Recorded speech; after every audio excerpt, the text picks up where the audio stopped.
Hello everyone and welcome to my lecture on the topic Museum Profession, the Indian Scenario. There are more than 650 museums in India and new ones are being added every year. There is a museum association in the country since 1946 and a national committee of the International Council of Museums, ICOM. Museology courses offered by many Indian universities. First one started as early as in 1952. Yet, museum work is not recognized as a profession in the country. Before we review the status of museum work as profession in the country and analyze the reasons why it is not being considered as a profession, it is very important to define what makes a vocation or occupation a profession. Profession is an occupation, vocation, or career where specialized knowledge of a subject, field, or science is applied. Professions are regulated by professional bodies. It involves prolonged academic training and a formal qualification. It enforces adherence to an ethical code of practices. Uh, if we see the formation of a profession arises when any trade or occupation transforms itself through the development of formal qualifications based upon education and examinations. The emergence of regulatory bodies with powers to admit and discipline members and some degree of monopoly rights.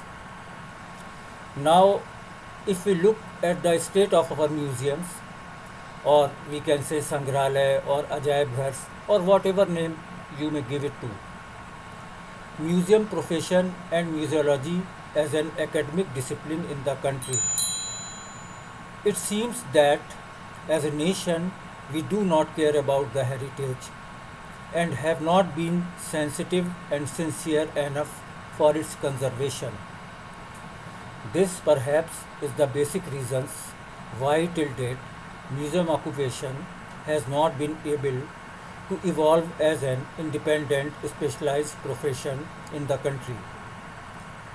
The indigenous Indian practices, institutions, academic disciplines and profession concerns with the study, documentation, preservation, presentation and interpretation of heritage have never evolved and developed, and during the British Raj we were tutored about muses, museum and museology by the foreign scholars and masters. The traditional indigenous practices of processes of dealing with heritage and knowledge of the past overlooked and discarded muses dominated over the wisdom of Saraswati. The ancient Indian literature, as quoted in Indian museological literature, to mention Vishwakarma Mandir and Chitrashalas as the predecessors of modern museums, but there is hardly any account of profession of dealing with the heritage of past. In medieval India, historical narratives we do find mentioned of toshakhanas, that is collection of valuable and artistic objects of the kings, as well as of their numaish, that is display. In Humayun Nama, the biography of Mughal Emperor Humayun by his sister Gulbadan Begum, there is detailed description of exhibitions and display of arms, decorative artifacts and objects associated with writings. In the shamiyanas, that is tents designed for the purpose, but there is hardly any hint about any distinct profession for such activities. The situation has not changed much even after the independence because, like many other concepts and institutions, we have sustained the British practices. One of the other reasons why the museum work could not evolve as a profession in India, in my opinion, is the fact that museums and museum work was seen as only to do with cultural heritage, that too of the ancient past and history of Indian art.